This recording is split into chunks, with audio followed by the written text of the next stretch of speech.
Hi everybody, it's Susan from Sunrise Quilt Studio, and today I have another block for you. This one is called Crow's Foot, and it is a 16-inch block. It is made with 3 different prints plus the background. It uses easy corner triangles and flying geese units, so the techniques aren't difficult, but there are a lot of pieces, and it actually does go together pretty easily. So I hope you'll stay with me, and I'll show you how to make the Crow's Foot block. Here are the fabrics that you're going to need to make the crow's foot block. For A, you'll need 1 4.5 inch square. B is 4 2.5 by 4.5 inch rectangles. C is 4 2.5 by 8.5 inch rectangles. D is 8 2.5 inch squares. E is 8 2.5 inch squares. F is 4 4.5 inch squares. G is 8 2.5 inch squares. H is 8 2.5 by 4.5 inch rectangles, and I is 4 2.5 inch squares. We're going to start by making the center star of the block, and to do that we'll start by making flying geese units. So you'll need to place 1 E square on the right sides of a B rectangle. So you'll need your E squares and your B rectangles, and position that first E square on the right hand side of the rectangle, and you'll want to have diagonal lines drawn on the wrong side of your E squares, and then you're going to draw directly on the line. And here you can see that line is going from the center of the top to the bottom right hand corner, and I'm going to sew directly on that drawn line. And I'm going to take that off the machine. I'm going to clip the threads, and then I'm going to trim that outer corner, leaving a 1/4 inch seam allowance. And then I'll press that corner back, and we'll have half of the flying geese done like that. Here is the unit all pressed, and now I'm going to take another square, place it on the left hand side, and that drawn line is going to go from the top center to the bottom left hand corner, and I will sew on that line and just repeat the steps by trimming and pressing open.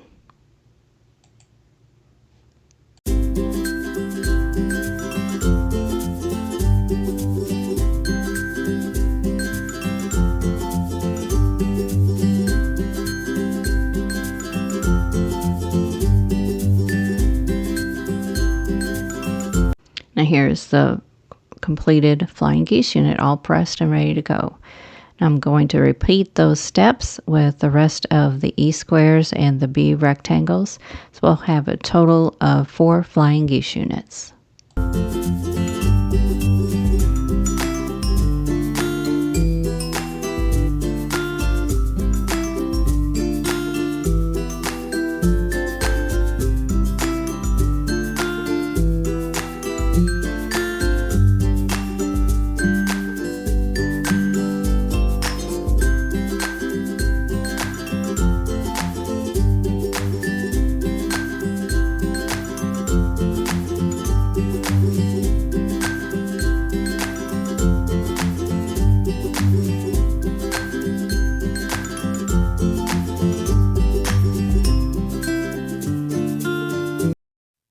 And here are the completed flying geese units. Now to make the center star, we're going to sew 2 of the flying geese units to opposite sides of the A square, and we're going to put the background of the flying geese units next to the A square, and that will be the yellow fabric in this piece.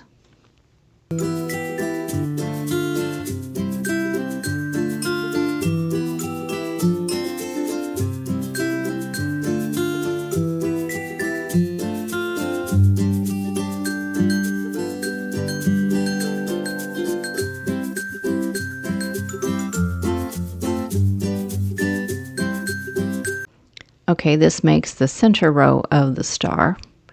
And now we need to make the top and the bottom. To make the top and bottom row of the star unit, we're going to take the 2 remaining flying geese units and sew an I square to each side of the flying geese, and this will make the top row and the bottom row.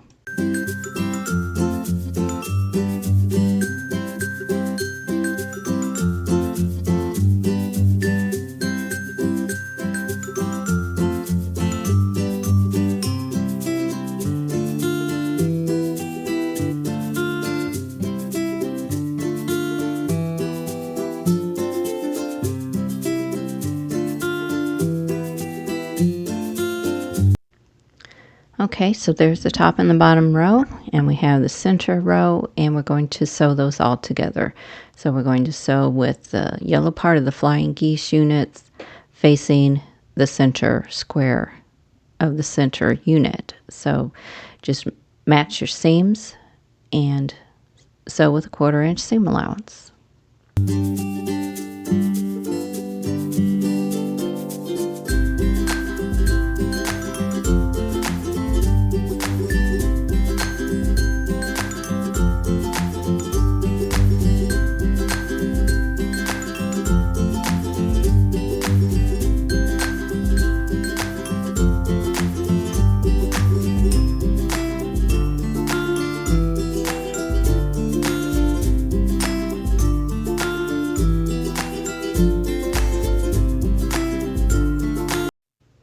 Okay, here is the completed center star of the crow's foot block.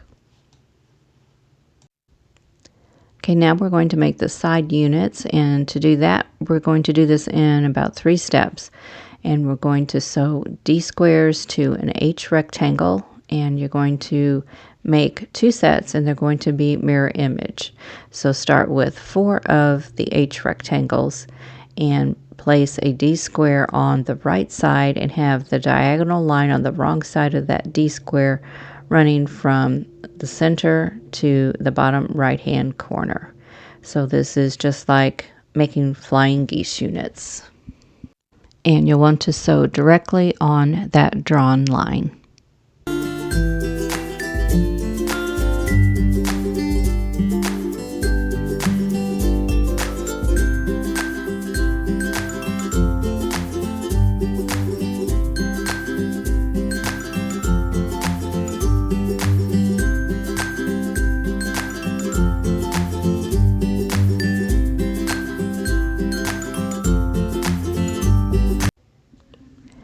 Now you want to trim off that outer corner, leaving a 1/4 inch seam allowance. And on the first set of these, you're going to want to press that triangle out so that the seam is facing the triangle and not the rectangle. So here is the first set. And now you want to repeat this with the second set, only you want to put your square on the left side of the rectangle and have the drawn line running from the top center to the bottom left-hand corner. And then sew directly on that drawn line.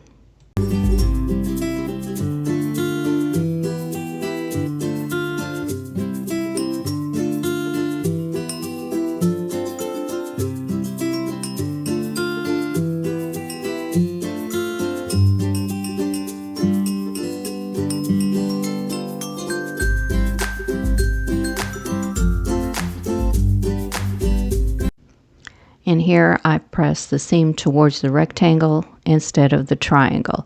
And this will help these 2 pieces nest together because you're going to sew them together with those triangle pieces facing each other.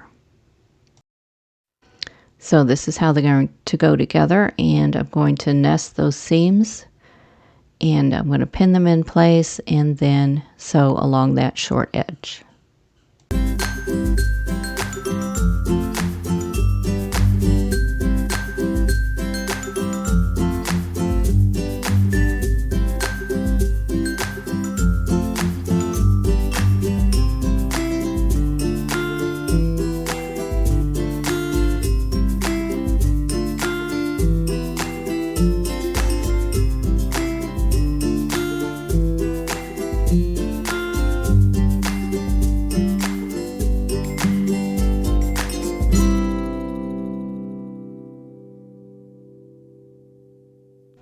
And here are those units sewn together.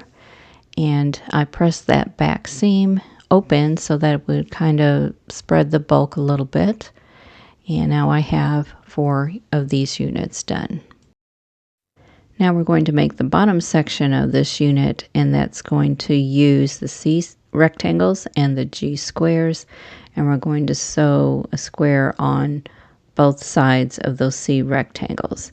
And the diagonal lines are going to go from the top to the outer corner, and I'm going to start with the right side. So the fabric I am using has a direction to it. It has a stripe that's over top of another stripe making a plaid, and I am just going to place those fabrics so that those stripes are all going in the same direction. And I'm pinning these in place so that I make sure I have that plaid running in the direction I want, and then I'm going to sew directly on the drawn line.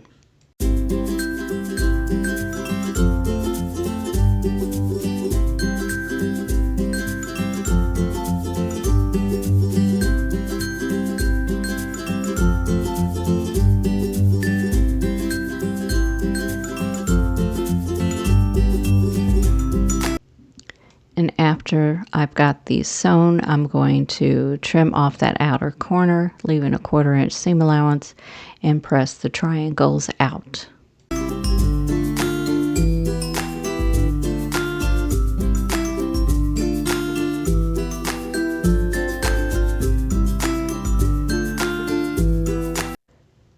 Now I have all 4 of these sections done, and now I need to sew them to the top section. And I'm going to take that top section, and the triangle in the center is going to point to the larger section of the bottom row. And you'll see as I turn these pieces around how those are going to go together. And you can also see that in the diagram in the pattern, which is linked in the description below the video. So I have that seam pressed open. That helps reduce some bulk. And I'm going to pin these 2 units together because they are long. They're 8.5 inches long. So I pin at the top and in the bottom and then in the center.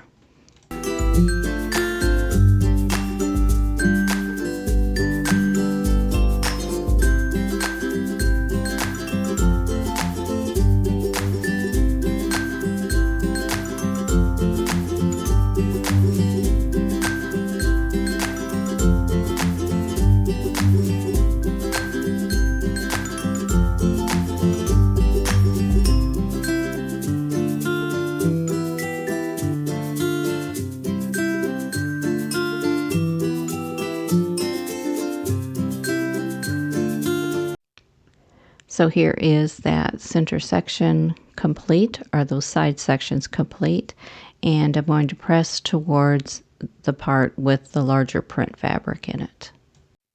And you can see one of the units here.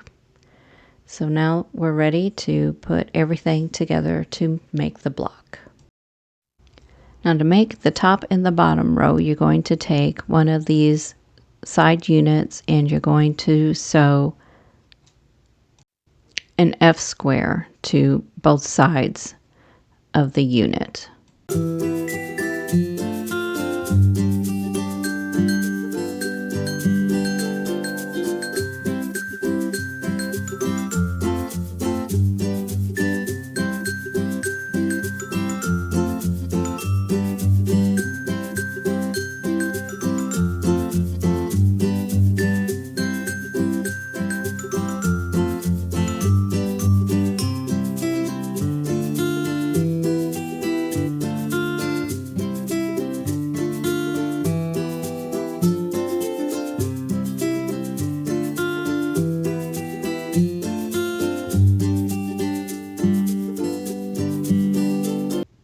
So here are the top and the bottom units. One is just going to be reverse of the other.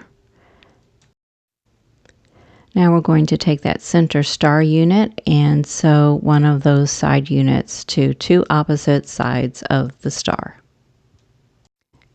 And you'll want to follow the diagram for placement but you want the part with the larger amount of print fabric facing the star, and you can see how that will form a larger triangle when it's sewn together. So you want to pin that because it's another long section, and then sew with a 1/4 inch seam allowance.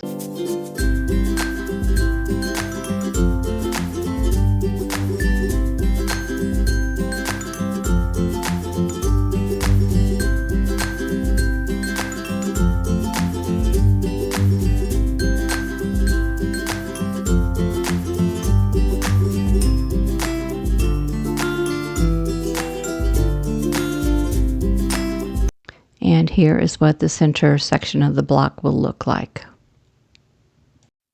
And here it is after it is pressed. And now it's time to sew all 3 rows together. Just pin at the seams and anywhere else you feel you need to, and sew with a 1/4 inch seam allowance.